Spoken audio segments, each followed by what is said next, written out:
it's not only hard for a spouse, or it's also hard just for the individual, because we become accustomed to, this is life. This is the way life is. Yeah. And if you're not careful, you'll believe that the way life has always been is the way life will always be. Right. Or that your version or your story of the way the world operates is the way the world operates. And it is, but it's not only that. Right. Welcome to the Headsmack podcast, where we have candid conversations with misfits and mavericks, those not afraid to stand up and stand out, the dreamers and the doers, the ones who've stumbled, fumbled, and then soared. Here we delve into the inspiring journeys and pivotal aha moments that have shaped their worlds. And maybe through sharing their adventures, you'll get hit with a headsmack that'll change your destiny. Hey, everybody. Welcome to the Headsmack podcast. My name is Paul Pavolny, and today I'm excited to introduce somebody to you that I've known for quite a few years.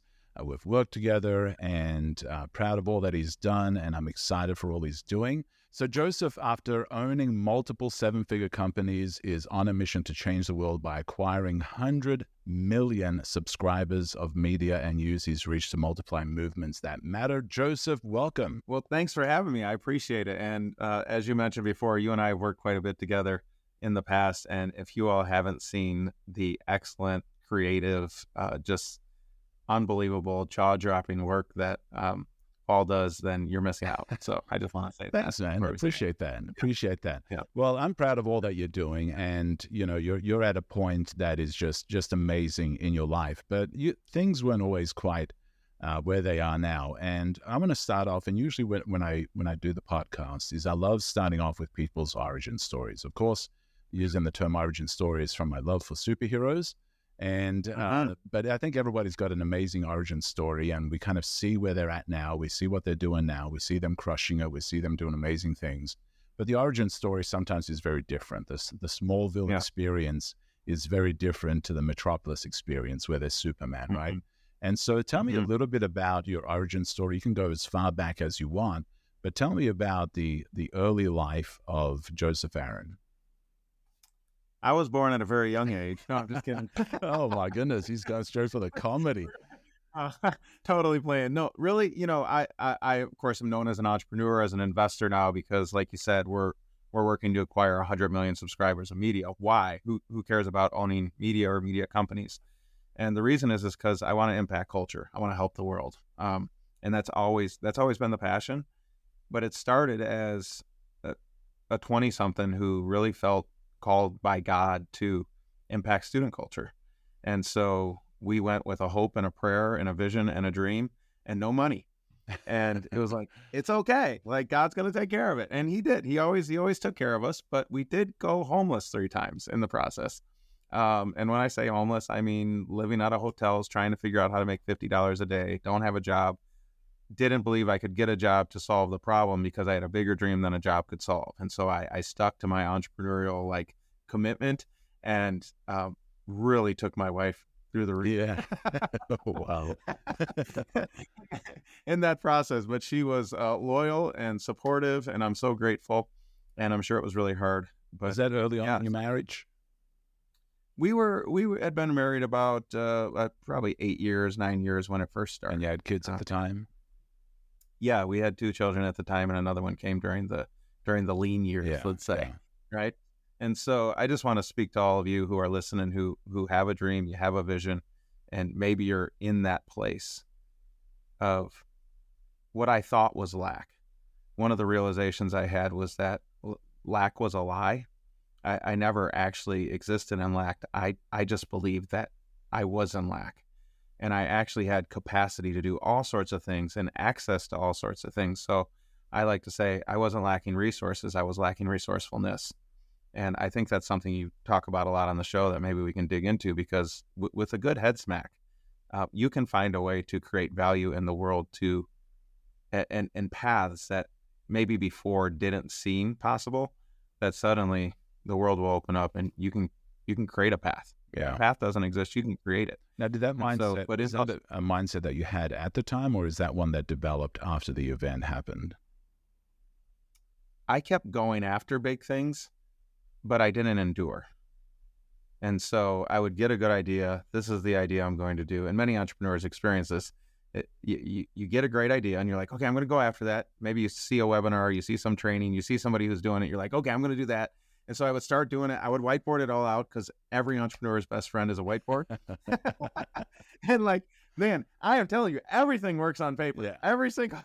All of it, all the numbers, they dial right in, man. I'm not missing a penny. And so like, I'd get it all dialed out. And usually what I would do is I would say, okay, cool. Like they're doing it like this. And I'm like, man, they are so dumb. They are missing out on so many opportunities. I'm going to do this and this and this. And if I did this and I do this a little different, they do this, but I'm really going to do this over here. And I would do all this stuff and I'd come up with all these plans and that would take me a week. And then I'd come upstairs to my wife because my whiteboard was in the basement. And I'd be like, babe, and this is one of the periods like after the homelessness, we had a house for a while. Then we went back homeless. It was this back and forth. And I just remember going up to her and I'm like, okay, babe, I finally figured it out. Like I found the magic ball. Like we're going to do this. It's going to be amazing. And she's like, that's all. And I like looking back, she was like, that's great, babe. Like, I am so proud of you. Like, keep it up. Like, get it, And I'm just like, I don't know how she did that, but she did. She kept encouraging me. Let me put that on the wall of Joseph's ideas. Yeah. And there was not enough room in our house for all the ideas that had come back. And so then I would last about a week, and then I would start. Basically, you run into a problem. If you're trying to do anything of significance in your life, you are going to run into obstacles. The reason why it's a hard thing to do is because most people were unable or unwilling to endure the pain necessary to become the version of themselves to actually accomplish the thing that they're trying to do. And so I would run into an obstacle. And my belief was, if there was an obstacle, that it wasn't a good solution. Now, I couldn't verbalize it that way, Paul, but that it was there, right? I was looking for what people call the silver bullet. It's like, I just want the one shot. I want the easy way. I want no obstacles, no struggles along the way. And so I would go until I hit the nuanced pain that I couldn't have accounted for on the whiteboard. And I'm like, how do I solve this? Yeah. And then if you're an entrepreneur and you're listening, you've done it. And most creators have done this too. And I would go, oh, well, let me find a solution to that. So I would go searching for a solution.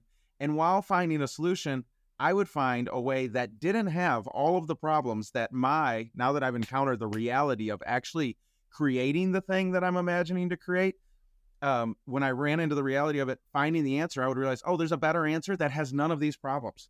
So then I would stop that, clear the whiteboard, do a brand new whiteboard with a whole new vision, right? And then 7 days later, I'm up with my wife. I figured it all out. It's going to be amazing, blah, blah, blah. And she's like, that's great, honey. You go do that. Yeah. And so most people repeat this cycle again and again and again. And the scary thing is I look back at the cycle, and Paul, I counted it. And at least, it's probably longer, depending on how you count it, I spent 7 years in the cycle of indecision. Looking for the silver bullet. Yeah. And the funny thing is, people who know me, they know I come from a preacher background. I was leading a faith-based nonprofit movement. And so the funny thing to me is most of the answers that we're struggling and looking for in creation, to create value, to create the company you want, create the movement you want, whatever it is you're creating, there's a blueprint for creation in the Bible. Yeah. And it's called the first page. It's like Genesis chapter 1. Yeah. And so when you look at Genesis chapter 1, God shows us a template. And what happens is verse 1, if you ever went to Sunday school in your life, and this, I know this ain't church, but just to share the concept, in the beginning, God creates the heavens and the earth. Everybody knows that verse. Verse 2, what happens next for God? He creates this where he's like, okay, he obviously imagines a world that he wants to create, or a universe, right? But let's just focus on earth for a second. And it's like, then he says, okay, I'm going to create this. And the earth is without form. There's void and there's darkness on the face of the deep. Yeah. So what's the principle here? The principle is chaos always follows creation. And my belief that any chaos that followed a creative effort on my behalf, that any chaos was representative either of my inability or the lack of the soundness of the plan that I was putting together, would cause me to stop at every moment of chaos and restart. Yeah. And what I realized, I'm sorry, I'll just finish that one thought. And what I realized is that if you model the creator and his creation, he doesn't run away from the chaos that follows creation, but he actually steps into it. The Bible says, and the Spirit of God moved on the face of the waters. And so the truth is, any of the ideas I would have had would have worked relatively. Yeah. It was just that I didn't endure the chaos that followed creation. I didn't step into the chaos and create order from the chaos. And that was the missing piece for me. So you've identified this pattern, and I think pattern recognition sometimes is the key for a lot of people's making a head smack moment, having a time of change where everything changes. They spot the patterns and they're like, okay, I'm going to disrupt the pattern. I see this coming. And so for you, it was great idea, brilliant idea, the best idea, the next best thing to happen. You'd tell your wife, she'd pin it up on the wall, say, go ahead, Joe, that sounds amazing. And then you'd hit this roadblock of chaos. Right. What was there what was that chaos that you found happening? Like, what was the real thing? I mean, chaos is a great way to give it a visual, but what was it for you? What was the thing that always was the roadblock for you in moving forward? Well, it was always some sort of obstacle. Whatever vision I imagined it obstacle-less. That's probably not a word. Without obstacles, right? Yeah. And so the obstacle, whatever it was, for example, if I'm trying to start a business and I'm like, okay, I remember one time I was going to help attorneys do their marketing, right? Yeah. And so then I'm like, okay, how do they get a clients, right? And I watched the training and they do it this way. And I would go, well, that's cool, but it'd be really cool if, and so that was one thing. I would always kind of adjust and try and improve on what somebody who was already succeeding was doing instead of just doing what they were doing first. Yeah. But even if I did do what they were doing, like they may have been doing something that, for example, I would be like, because I was broke, well, I don't have the money to do that. So what else could I do? Yeah. And so the obstacle would be lack of money, or the obstacle would be, well, I can't spend money to acquire a client, or I can't, whatever the obstacle was. They were different for every scenario. But because there was an obstacle, I would go find another solution. And because I wasn't committed to that vision of the world, I was just committed to an overall thing that I wanted. Yeah. I would just keep changing. It was like changing dance partners every time at the prom. It's not cool. Yeah. There was no commitment there. And Paul, I don't know if you want to go deeper, but absolutely. The thing that changed it for me was really my wife. It was two things. In that period of my life, the thing I wanted, which in this scenario was I wanted to fund this nonprofit that I wanted to do. Yeah. But I kept running into obstacles as I tried to do it. I was doing my best, and I got some grace for old Joe, big Joe. Fast Joe, right? I've got some love for him, but it's just like, man, when I did finally come to the place where I just started with a modicum of success, let's say, it happened because I made a decision. Yeah. And so the difference between imagination of creation and the actual doing, the action of creation, most people say, okay, you got this thing. Now take action on your ideas. Okay.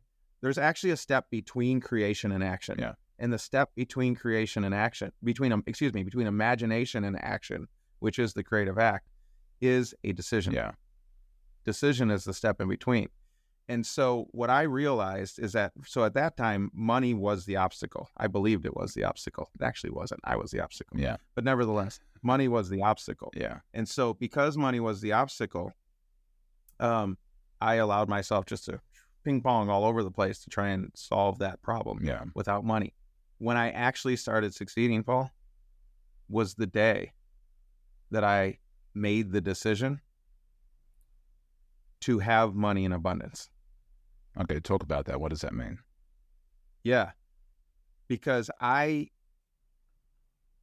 before that moment, it was always, it would be nice if I had, and for your listeners, like money may not be your issue. Maybe some other thing that you're lacking or something else that keeps getting in the way. It doesn't matter. But in this situation, it was money. So I'm going to use that as an example.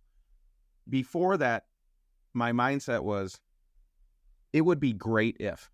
Wouldn't it be awesome if our student movement had this facility? Wouldn't it be great? Oh, we should do it like this. Wouldn't it be cool if they had this? It would be really nice. Wouldn't it be great? And so it was all this like, and it wasn't just, I didn't stop there. I would go and take action to try and make the dream a reality.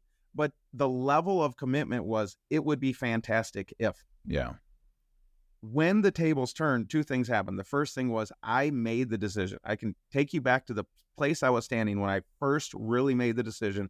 It was $1 million in Vieira, Florida, an open door mall. I'm standing at the bookshelf reading what a billionaire says about his mindset. And I remember slamming the book shut, putting it back. I was 8 pages in, never even read the rest of the book. Walked out, and within 45 minutes, I had a full-fledged plan to hit 100,000 a month. Wow. Which was the goal. Wow. And that was the day that it wasn't optional. It was a decision. Yeah. I was all in. What did he say?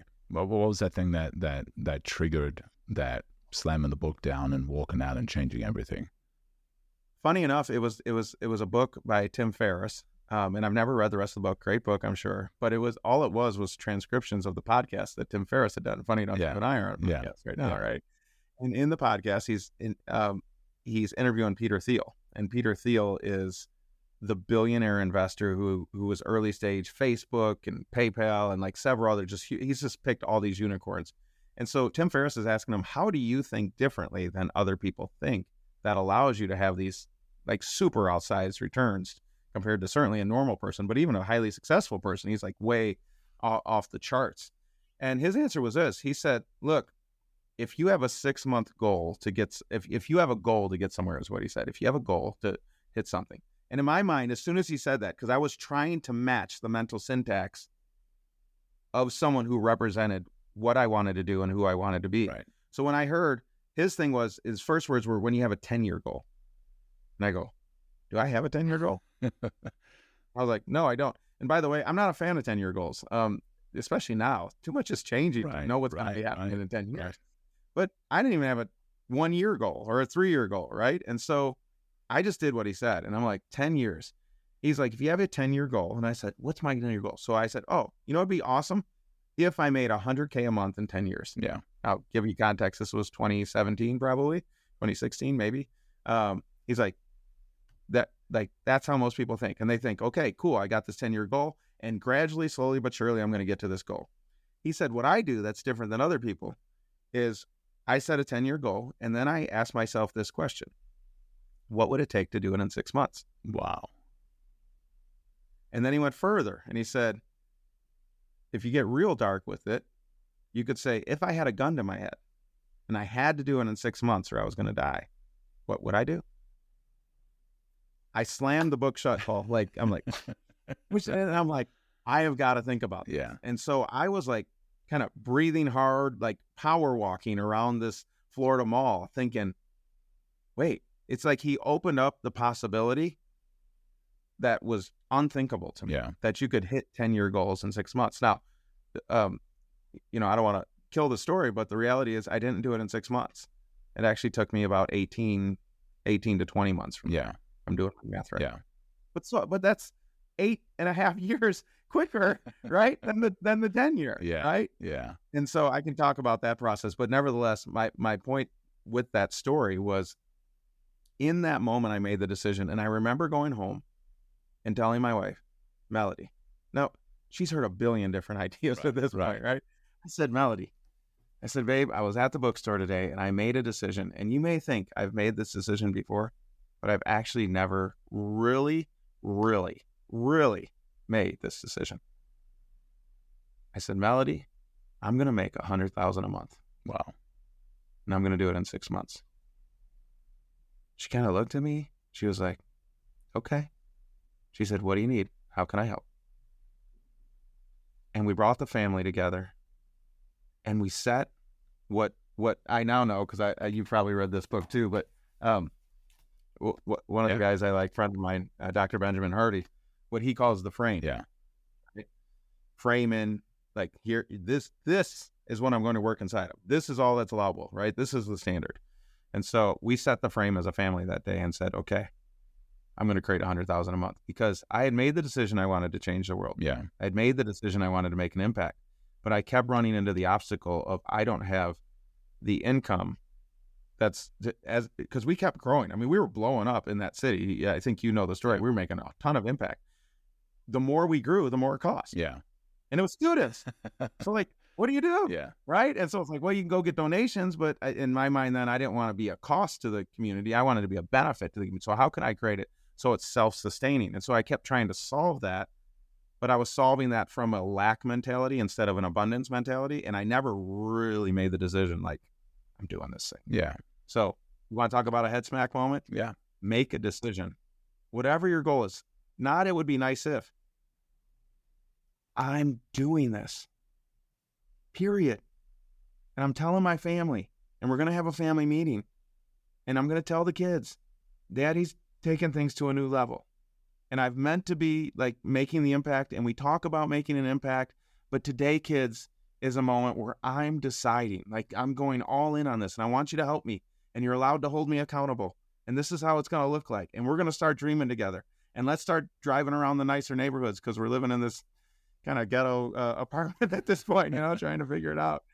And we started dreaming together as a family. Yeah. Right? Because someone made a decision. Wow. And so that's my invitation to your audience. Like, make a decision.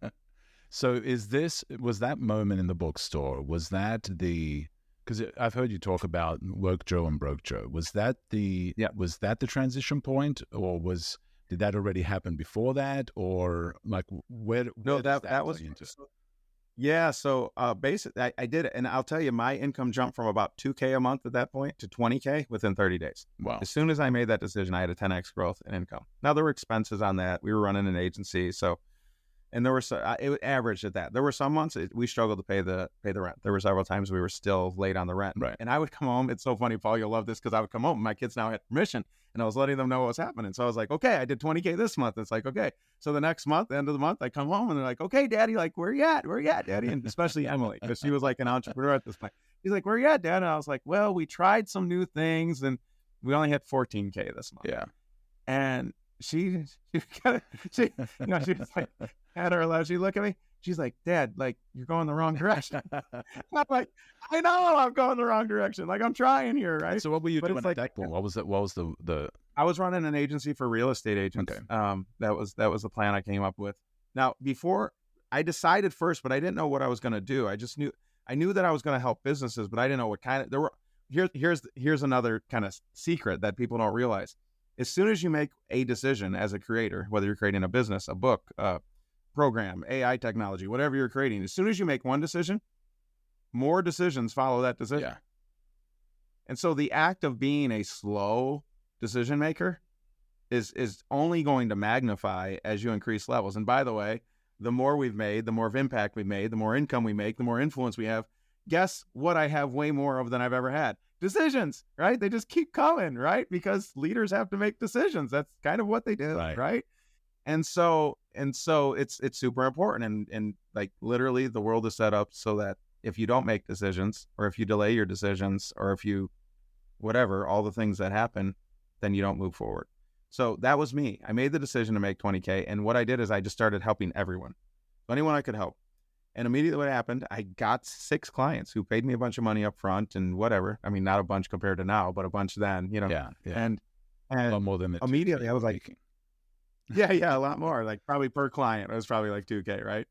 So I think I had 6 or 8 of them. And then I was basically helping them, and I was stuck. Like I couldn't grow anymore because I was doing all the things. Of course, I didn't have a team or anything like that.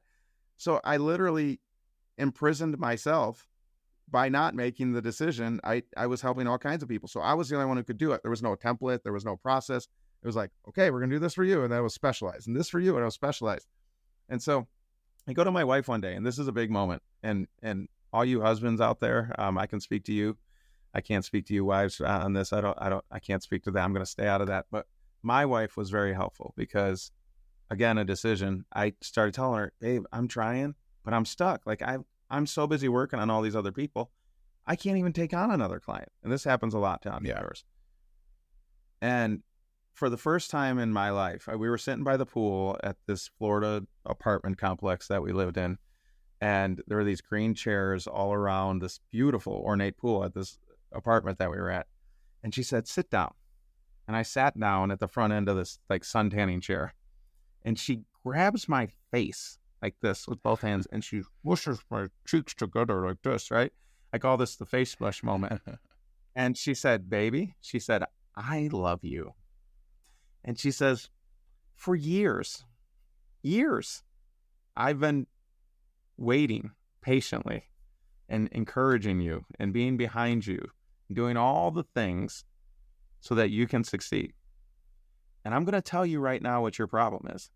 She's like, you delay decisions.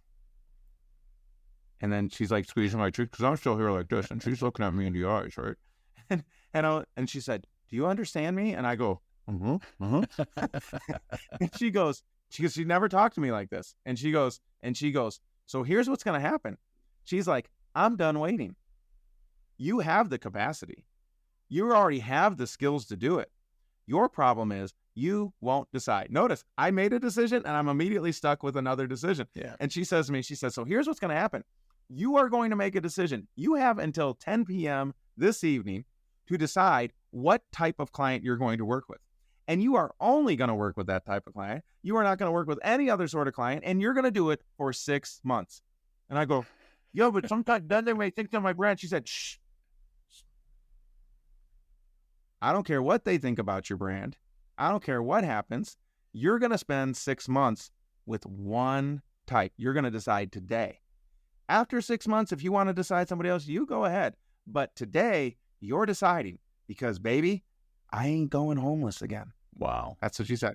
She says, you get it? And I'm like, uh-huh. Wow. Right? And so I had till that night, and I chose real estate agents. That was going to be the client that I served. Yeah. Now, most of the world, you may know, Paul, but most of the world does not know me for real estate agents. But my fear was, see, we create ideas for what could happen if we make the decision, and they're imaginary. Right? We imagine what could happen if we make this decision, and we say, okay, that could be bad, right?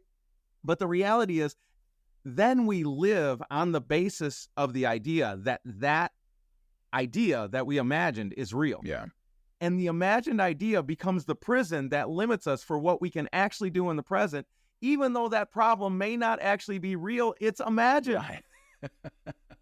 And so the prison is in your own brain, but you have the key. Yeah. Yeah. And you created the prison. And you built it, and you polished it, and you created the furnishings. And you're the guard, you're the jailer, you're the creator, you're the constructor.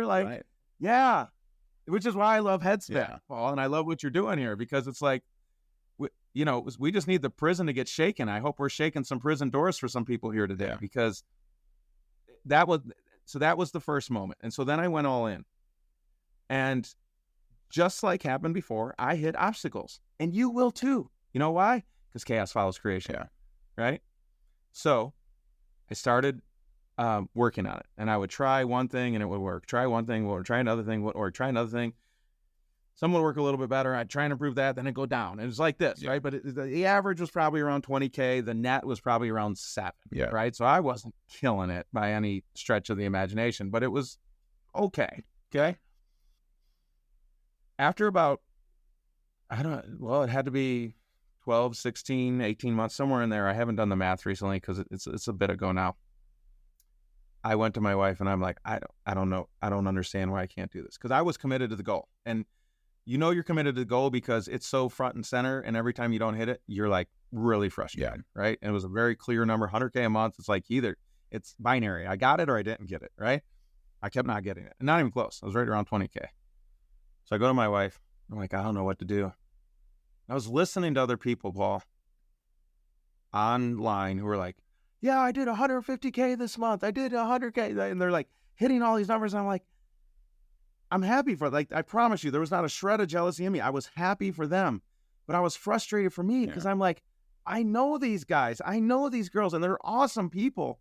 But like, when we sit down and talk, they're not like up here. And it's like, there's not a massive IQ difference, right, going on here. Yeah. Like, how do I account for the fact that they're getting this? So what I try to do is I start trying to think like them. And I think this is a good principle for all of you listening. This was another realization. It's like, and I've said it before, like, how do I take on the mental syntax of the version of me I want to be? And usually that's exemplified in someone you know, or you're reading about, or you're watching. You try and listen to them enough that you know how to think like them. And I would analyze myself, Paul, to say, okay, am I doing what they're doing? Like, what am I doing that they're doing? Or what am I not doing that they're doing? Yeah. Or what am I doing that they're not doing? You see how those are like 3 different things, right? And as I was listening, I realized that a lot of them hired, they would talk and they'd say, yeah, my coach, I was talking to my coach and blah, blah, blah happened. I was talking to my coach and this other thing happened. And I had this shift. And then I was like, oh, okay. I was like, huh. I was like, who's my coach? Yeah. I wonder what would happen if I found someone who already has made $100K a month themselves and they've helped other people make $100K themselves. Because there's some people who can do it but can't teach it, right? And there are some that teach it and can't do it, right? That's right. And there's very few that can do both. Yeah. And so I was looking around and I found a coach who can do both. And I got on a sales call with him. You all probably had one of these, and had a conversation, and we're talking, and I'm telling him about my goals, and he's like, okay. And he tells me the price. And it's like, I go back to my wife and I'm like, look, I'm stuck. I don't do it. I talked to this coach. He's helped these other people. It was a really helpful conversation, but like, I need this. She's like, well, I need a bunch of money. And she said, well, how much is it? And I go, well, let's say it this way. If you could help someone make $100K a month, how much would you charge for it? Right. Yeah. And she's like, so I told her, it was a big amount to us then, not as big now. I don't actually remember the actual amount now because it's just, anyways. At this point, you're pocketing about $7K a month, right? Yeah. Wow. So it was outside of the range, right? And I didn't have access to credit because I had ruined that in the process of all my hopes and dreams and bet on myself and failed and all that kind of stuff. And of course went homeless and, wasn't able to pay rent. Not things I'm proud of, but it's what I went through. Right. So she says, well, here's what you do. When you get the money, and this is a big mistake. A lot of people do this. It's like, when you get the money, then you can get them. And I'm like, babe, the reason I need them is because I can't get the money. Well, yeah. He's helping me get the money. I'm in a rock and a hard. Like, if I could get the money to pay him, I wouldn't need him. Right. And so we battled, right? And now we're both scared because we're talking about spending a lot of money and we're talking about taking a big leap. And I'd taken lots of leaps, and most of my leaps ended up in crashes. Yeah. Now, the world had changed a little bit, but it wasn't all that. And so we fought a little bit is basically what happened. Yeah. And finally she said, well, she had a wall. She had a wall of Joe ideas, right? And so that's what she was. Oh, yeah. No, it was totally unfair. Yeah. And so I think that happens sometimes is when you have this track record, this pattern, a disruptive thought, a new thought, you look at the pattern and it's like, it's hard to break out of thinking that it's just going to be like it's always been. Yeah. Well, it's not only hard for a spouse, it's also hard just for the individual because we become accustomed to this is life. This is the way life is. Yeah. And if you're not careful, you'll believe that the way life has always been is the way life will always be. Right. Or that your version or your story of the way the world operates is the way the world operates. And it is, but it's not only that. Right. And having enough faith to go after something that is not your reality is scary and understandably understandable trepidation happens, especially in a relationship where, a lot of miles are required for you to make it happen. So basically what she said to me after back and forth for a while was, she's like, look, I know you need to do this.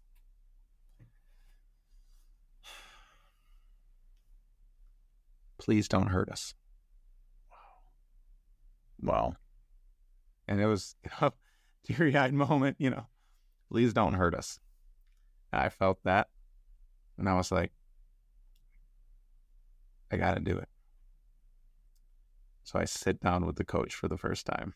This is going to help so many of you. I'm so excited that I get to share this story here. Yeah. Thank you, Paul, for giving us this headsmack moment. I sit down with the coach. I'm like, oh, this better be, I'm dead. This is like this. I literally felt danger for the first time, really, about my marriage. It was like I was rolling the dice on everything to make the dream come true.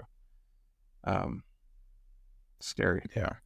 So I sit down with the coach, and he asked me, like, what are you doing? And I'm like, hey, here's what I'm doing. He's like, what have you tried? Have you tried this? And I'm like, yeah, I tried that. And try this, try that.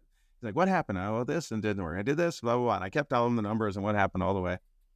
And finally he goes, oh, I can't wait to share this headsmack moment. Finally he goes, Joe.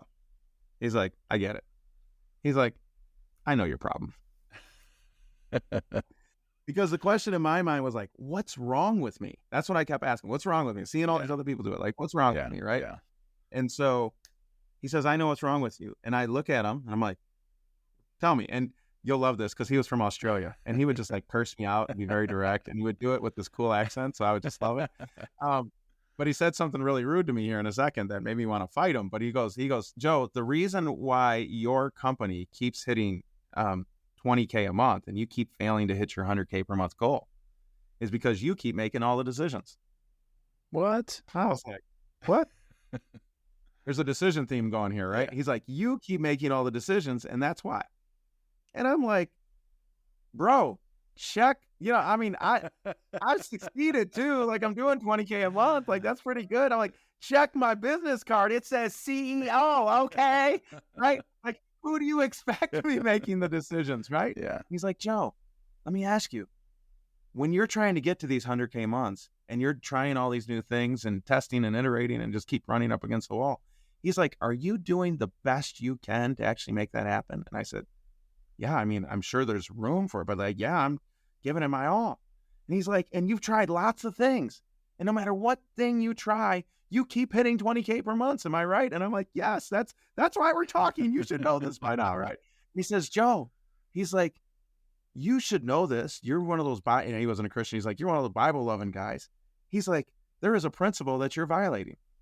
And the principle you're violating is you will always recreate what you are. Wow. He goes, humans give birth to humans, right? And I go, yeah. He's like, cows give birth to chickens? I'm like, nope, that would be weird. Right? And he's like, why? Because everything reproduces after its kind. Orange trees make oranges, apple trees make apple trees. And he's like, Joe, it should be abundantly clear to you that you be a 20K a month producer. And I was like, my heart sunk, Paul. Wow. Because what I thought he was telling me was that I had capped out on my potential. That because of the version of me that I was, that there was no more capability for growth. Yeah. And despite my dreams and despite my efforts, success was impossible because of who I was. Mm. And so I asked a question. My heart sunk. And almost in exasperation, it reminds me of like the story in the Bible where he's like, Lord, help my unbelief, where he like blurts it out, yeah. right? I like blurted it out. I was like, well, if I'd be a 20K per month producer, how do I become a 100K a month producer? And he goes, that's the right question. Nice. Yes. And so the idea is, how do I become? And so he said, I'm going to give you an exercise and you're going to hate it, but you're going to do it anyways. I'm going to tell, if it's okay, I'll tell your audience what the exercise is. And yeah. This has helped so many people that I've been able to share it with. Like, this is one of my top 3 stories I would tell my children, which they've heard a million times, to help them become who God's calling them to become. So he says, Joe, close your eyes. I'm like, oh boy. He's like, just do what I said. And I'm like, okay, close my eyes. And he says, I want you to imagine 6 months from now, you waking up and you're making 100K per month. And let's say you were making 100K per month every single month for 6 months. I want you to open your eyes and I want you to imagine the house that you'd be waking up inside. So I opened my eyes and I imagined it. I saw it. He says, what's it look like? I'm like, oh, there's high vaulted ceilings, kind of ornate work in the master bedroom. It's like, how long do you stay in bed for? I said, oh, just a few minutes. He says, step off the bed. What happens next? What do you feel? What do you see? And I stepped off the bed. I said, I feel the cool, like ornate floors of a Florida mansion. He's like, is there a window? I was like, yeah. He's like, what's out there? I said, I'm on a golf course. He's like, okay. He's like, now, where do you go first? I say, I go into my master bathroom. He says, okay, go over there. Go look at it. What's it look like? And he took me, Paul, step through by step for just a couple minutes to help me see my world. Step by step, breathe it, see it, feel it, smell it, all the things. He said, okay, now open your eyes. He's like, for your homework, I want you to go imagine the entire day from the time your eyes open up to the time your eyes close and you go to sleep, just a normal day of 100K per month, Joe. I want you to see what car you drive to work, where you work, how many people are on your team, all this, just see that world. And then when you've written it all out, come back to me. Wow. Like, okay. So I did it, right? I go do it. I come back to him. He makes sure I do it. And he says, okay, Joe. I was like, what do I do now? I did your thing. Like, whatever. It's cool. But like, I've wanted that for a long time. This doesn't help me. He's like, okay. He's like, remember I told you that your decision-making is the reason why you're having all your problems? That when you make decisions as a 20K per month producer, you are making them with the value system of a 20K per month producer. Wow. And so those values will always yield those results. And he's saying, so what you need to do is make decisions as a 100K per month producer. So for your next exercise, we're going to do it right now. I want you to close your eyes, march yourself into 100K per month Joe's office. I want you to sit on the other side of the desk that you saw, and I want you to have a conversation with him. Now, obviously, this is all imaginary, right? I'm only imagining it. That version of me did not exist, right? So I sit in the chair, I close my eyes, I sit in the chair, and I was so annoyed, right? Because I kind of hate this kind of weird visualization. There is definitely a biblical place to this, but this is a mental exercise. So anyway, so I sit in the chair and I say, hey, Joe, it's me, Joe. I'll let you know that. And so I'm having this dumb conversation, and he says, well, okay, you want to make 100K a month. What are you doing now? And we start going through the things. And it was almost like my first conversation with the coach. And then all of a sudden we get to this one thing, and he says, that. He's like, you need to like 5, 10x down on that. And immediately when he said that, my coach kind of calls out from outside of my eyes closed. He says, Joe, open your eyes. I opened my eyes. He said, did he tell you what to do? Wow. And I said, yeah. And he said, how do you feel about that? And I go, I can't do that. Are you kidding me? If I do that, I risk going broke. I could go homeless again. This could happen. That could happen. And my coach, being the nice, strong Australian that he was like, Joe. He used some choice words, but basically he told me to shut up. He said, listen to me. And I'm like, yes, can't do that. He's like, Joe, look at me. You will never like what he tells you to do, because he values what he values and you value what you value. Wow. So until you get to 100K per month, here's what's going to happen. You're fired from any decisions. And you're going to be shocked by how many decisions you make on a daily basis. But every time you have a decision to make about your business, you are going to close your eyes, march yourself back into 100K per month Joe's office, tell him your current situation, and ask him what he would do if he were you. Wow. And whatever he says to do, you're going to do it. Wow. So he's like, there's going to be a battle. Reach out to me if you need it. We end the session. I go and I start doing it. Paul, I literally had a war between two. I was schizophrenic. Yeah. There were things that would irk me that never irked me before, and my wife didn't understand. And she'd be like, why are you getting so mad about this? And it was words like, because my issue was money, words like expensive became a cuss word in our family. It still is to this day. If someone uses the word expensive in my family, it's like saying the F word. You will get punished in the same way you would if you dropped it. And we're a Christian family, so you can imagine. Wow. Okay. The other things like there were just all these shifts. And so she didn't understand. So we started fighting. And I told her like that. He told me, hey, there's this mental battle that's going to go on. And I have to free myself of all thinking that constrains different thinking than 100. And it's going to be a battle than 100K per month Joe. She's like, I don't know who I'm talking to. That's what she would say when we would battle. Yeah. And I said, well, let's name him. And so we named him. Now, this was before politics, okay? And it's kind of cute. So I hate it now, but I loved it then because there was like this ascended version of me that I was trying to become. So we named them Broke Joe and Woke Joe. Again, it has nothing to do with politics. It was before woke was even. Yeah. Okay. Yeah. Nevertheless, that's what we named them. And so whenever we kind of have conflict, because my values were changing, not my fundamental values of my belief in God and love for family, but definitely a lot of the other values that I didn't even realize were there became challenged. Yeah. Right. There was this Narnia world that I was told was real, but try and tell, like Lucy comes back and tries to tell all the rest of them, and they're like, "What? You've only been gone a second. This makes no sense. You're a liar. Like, stupid." Right. And so I went through this battle of Broke Joe, Woke Joe, and every time I had a decision to make, I would go and I would hate the decisions, and I just kept doing what Woke Joe said. Yeah. And here's what happened. No lies. 5.5 months. I went from 20K months to 150K a month. Wow. I went from the apartment. This is crazy. But I moved into a house, a mansion, $1 million mansion on the golf course that looked like the vision in my mind of what I had imagined when I first did the exercise. Wow. Wow. That's amazing. And still doing the real estate, right? Yeah, well, and we made some transitions, but we were still helping real estate agents, right? At that point, eventually, I kind of ascended from that and went to the next level. But I just want to make one other point about this. I didn't only do that once, so I've kept doing that. So for those of you who know me, like we have a company called Multiply Inc. We're acquiring media channels. Why? Because we can run events like we learned to do when we were doing those 150K months. We can run events to do millions of dollars in sales to those media channels. And so I can literally buy the media channels quickly with the profits from the events we run to the media channels.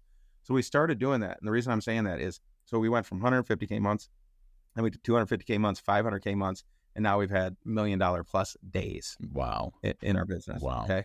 But every level, Paul, what this 100K per month Joe can't do what this version of me now does.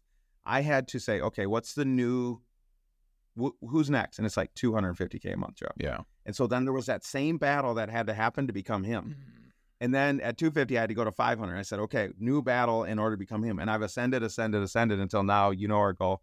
It's to acquire 100 million subscribers of media so we can run these all over. And that's to impact the world and go back to that entire vision that I started with the kids, where it's like, how can I change the world?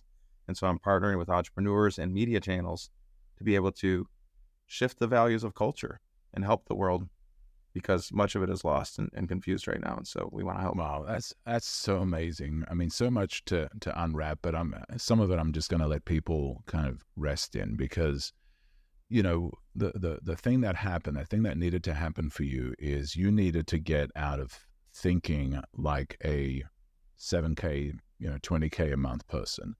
And right. Because at that point you were thinking, and I think every entrepreneur, every creative, every business owner says, how are people dumber than me making more than me? Yes, right? That's where you were. That's where you were. You're like, I am way smarter than that person, but they're doing way better than me. I don't want to say it that way, but thank you, Paul. And so that creates a level of frustration for us. But we're still, their thinking is elevated at a different point than we are. And even though they, in our mind, and I'm doing air quotes, but nobody's going to see those unless they go to YouTube. But in our mind, we see them as dumber, but they've made decisions. They've elevated their thinking in some areas that is the difference maker for them. It's not the product necessarily. It's not their personality. It's they've elevated their thinking at a level and the decision making at a level that allows them to do better than you. And I think that was the change for you. That was the head smack moment. That was the transitional moment that took you from thinking dumb people are doing better than me, and it's whatever reason that was, in your mind at that point, and then realizing, you know what, I need to elevate my thinking and be thinking at that 100K a month level. And then once you hit that, then what does a 250 per month Joe think about? Yeah. And what does a 1 million a month Joe think about? And you said now you're doing $1 million days. You've had to elevate your thinking at every level to not be thinking at the broke Joe level. And that's amazing. Yep. And I think for somebody that might be listening, for them, they've been thinking at a level that they're blaming others, they're blaming circumstances, they're blaming all these things, but really their mind is at a place that needs to change. They need a reset, a head smack. They need something to just say, you're thinking in the wrong position, you're thinking at the wrong level, and that is your problem. It's not everything else. It's not money. It's not, what you're doing. You're thinking at a wrong level. So that transition from real estate for you, that was when you started hitting the 100K months. Is that when you also hit the 250 a month, or did you transition to in what you were doing to get to that 250 a month? We transitioned to other audiences as well. We did have some 250K months though in there. We were doing them live. COVID hits, and then there was a transition into the virtual world, and we started doing virtual events to monetize these media channels, and it was insane. But I wanted to point out too, Paul, this is, again, a biblical idea, because the Bible says, as a man thinketh in his heart, so is he. Yeah. And so I never understood it that way, but I want to, if I could help your audience in one way today, it would be, how can I help you to realize that there is a version of you and you that you haven't met yet? And the crazy thing to consider is that, remember, I had never done 100K months before. Yeah. And so, but despite that, inside of me, when I imagined, it was just imagination. It was just thinking, when I imagined the version of myself, what that version of me would do in my situation, I actually already knew the answers. Right. And they were right. It wasn't like, imagine that they were right because it produced. Yeah. Right. Yeah. And now I don't think that someone could go like, okay, I'm broke and I'm a billionaire, and like think, what would I do if I'm a billionaire? I think that's too far to understand the complexity of ideas, that the growth of skill sets and stuff. But notice, like I've said, I stair step. Yeah. Right. And so I've stair stepped up, and you can too. And so this is why I think, like in the parable of the talents and stuff with Jesus, it doesn't matter how many talents you start with. It doesn't matter what you have, because if you have the ability to multiply what you have, you will immediately have more. And in that state of more, you can immediately have more again, because you have the ability to multiply. Right. So it's not really what you start with. It's just the sequence or speed at which you multiply what you do have. Right. And so my idea the whole time, and I got very angry at God and stuff like that, because I felt like, God, I was doing good things. Why didn't you just drop money from the sky? But the reality was, the process of becoming the version of me I needed to be to produce at that level has been the thing that produced the version of me capable of carrying a vision of that size. Yeah. Wow. And so there needed to be a training ground that happened. And I just thank God that it wasn't with my health, for example. Yeah. Instead, he let it just be with money. And, for all of you who are listening, as a man thinketh in his heart, there is a version of you in you that you have not met yet. Right. That version of you already knows the answers. Yeah. That's insane. Yeah. Yeah. But it's real. Yeah. And I think that's so real in so many different levels. And what a lot of coaching does, and the difference between a coach or a consultant or even a mentor, is a coach will sometimes pull out of you the things that you already know to do, and that's what this coach did. Is he introduced you to a person that you didn't know existed. He introduced you to 100K Joe, and he pulled that Joe out of you, and you knew what to do. You knew the things that you needed to do, but fear left you in 20K Joe world, right? And so I think for a lot of us, we're kind of in that place. And then, the Bible does talk about, don't be conformed to the world, but be transformed. And so I think the idea of conforming and transforming are pretty powerful as well, because conforming, if you look at that verse, conforming is pushing into a mold. It's basically the same thing, just reshaped, right? But transformed is a metamorphosis. It's from caterpillar to butterfly. And so sometimes our thinking is, we're always trying to conform. We're using the same elements, trying to reconfigure them, trying to push them into a mold of doing stuff, trying to push them into this, and let's just different mold, but the same elements, different mold, but the same elements, different mold, but the same elements. But when we look at an opportunity to transform and say, I'm changing from, caterpillar to butterfly, I'm not going to be the same anymore. That's when the true transformation and elevation of who you are happens. And that happened for you with this coach. Is you were every endeavor you did, every endeavor was simply a conforming. It's the same elements, different idea, different container. We're just conforming, pushing into a mold of what you wanted to do. But it wasn't until a head smack moment in the bookstore, and then with a coach that says, "Hey Joe, you've got to transform. Everything you've done has been 20K molds, and less. Yeah. You've got to break the mold, step away from that, and step into a transformative space, which was the 100K Joe thinking, and then the 250K mode Joe, and that's what it took to get you to where you were. So you hit the $1 million months with doing the events and the $1 million days. And so tell me a little bit as we're wrapping this up, and I wish we had more time because I'm loving this. And I think there's been a lot of moments in what you've shared in your story that I think really are going to help people with just where they're at and their stuckness in mind and behavior. Tell me a little bit more about the movement. You kind of alluded to it several times.